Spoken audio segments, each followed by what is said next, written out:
Hello everybody, welcome back to From Rhythm to Algorithm. We continue on with our derivation. So the last chunk of about 10, 12, 15 episodes, whatever, really got to the foundation of what is mass, right? We've derived everything, literally. That ing represents vibration. That vibration is literally, when you look at a notebook or when you look at yourself, that mass is stabilized charge. Positive, negative, orbiting at a tight level that can't be broken by any physical interaction.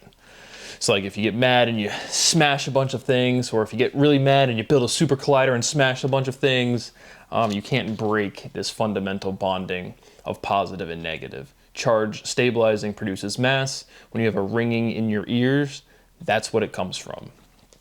But regardless, now we're kind of through the physics where again we've demonstrated irreducibility. So the last kind of big, at least thing that strikes me right now, we're getting back to again emotion emergence. What of actual fundamentals, infinitesimality or infinitesimality pairs to the slowest anything can move. Right, the speed of light is our upper information transfer limit of how fast information can be transmitted, and infinitesimality is the slowest something can be transmitted. And again, you can't reach absolute zero. Things move and they maximize their movement with rhythm, and then rhythm is limited or degenerates into vibration. And because of the actual geometry of physical things, if you have a bunch of magnets and they kind of get closer and closer together, you have different things realigning, but they're going to, because of the geometry, keep moving. Everything has a temperature.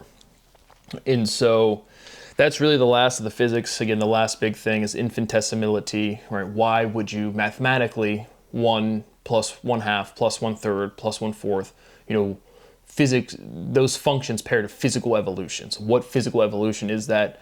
The slowest anything can move. And that comes from limiting movement to vibration, which we've completely categorized. And so we really have covered all movement and all not movement, which is really a limit. Infinitesimality, the slowest anything can be. Speed of light, the fastest any information can be transferred. Mass, the physical objects around you, are stabilized charge. So we went through the containment, the inherent stuff, but now we're kind of back to, again, you can only demonstrate irreducibility because, again, infinity is a well-defined concept. It has a mathematical inverse, that's that infinitesimality, but we're in this environment where we're bounded. We have natural opposition, right? There's no physical opposite to mass. That's nothing, but it's like the opposite of everything.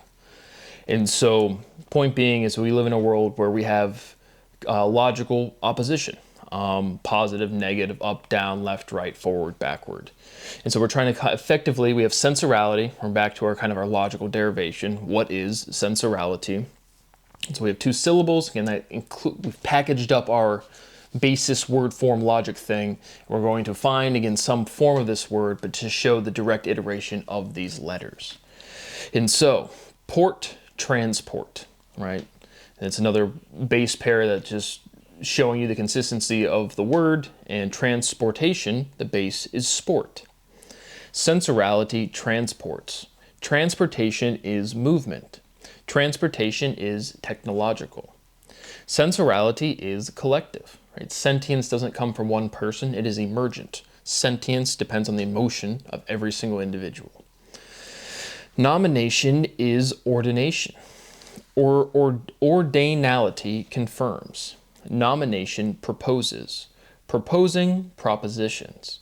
Proposition, proportion. Preposition, proposition. A proposition is a suggestion. Question, suggestion. A prerequisite is a necessity. Sensorality is necessitality. Again, we'll hit some redundancies on the actual theorems, but again, our logical net, the amount of theorems we can derive or state, are tremendously more than the contraction of those theorems to the core physical ideas to, again, establish a new fact. What is sensorality? To produce some work to generate a proof. Again, proof establishes a fact. Sensorality is necessitality. Sensorality is philanthropicality. Right? Sensorality is philanthropic. Sensorality is thropic, entropic, thropic. Sensorality throbs, right? You have a sore throat or something's pulsing. Can you think of anything that might be throbbing? Just leave a comment. I don't know. But sensorality is throbality, right? If it's throbbing, it's pulsing. But now we've 100% derived, right, throb, thrombus, like the artery, or like it's, I don't even know what it is. I Googled it, but it's like a very specific medical or biological anatomical word. But thrombus, rhombus, right? And that's a little more geometric. But if you've ever done geometry, you're like, the rhombuses are where it's at. But now it's very clear that we're deriving the entire logical structure of language. And so when you describe physics, when you use language, which is a physical system to describe physics, we're showing that consistency. Because again, physics is with phys around it. But we've 100% derived rhombus, like the word. Throbbing pulses, sensorality is robbery. Sensorality is robberality. Sensorality is burality. Burality berates. Sensorality berates. Beration incenses. Incensing incensing infuriates. Infuriation is irate. Berate, irate. Rating ranks. Rank is pungent. Rank is repugnant. So from pungent to repugnant, that always jumps out at me something. But again, there's no more big ideas. Like we've demonstrated this logical exhaustion, and now we're just tidying everything up. This direct iteration will be, you're done with science, because it will demonstrate this incompleteness, right? Infinity is a mathematical concept. There's more things out there physically right now that we can't ever interact with because of transmission limits.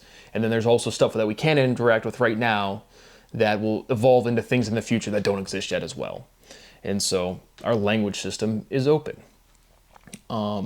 What is conversation to conceptualization, right? If you're talking with somebody and you're all sitting there with a group of 50 people, 10 people, more than one person, right? You're really kind of like, and you'll feel this when you're conversing with somebody in a group, more so than just exactly one-on-one, but still with one-on-one, right? You're kind of you're like collectively manipulating conceptualization.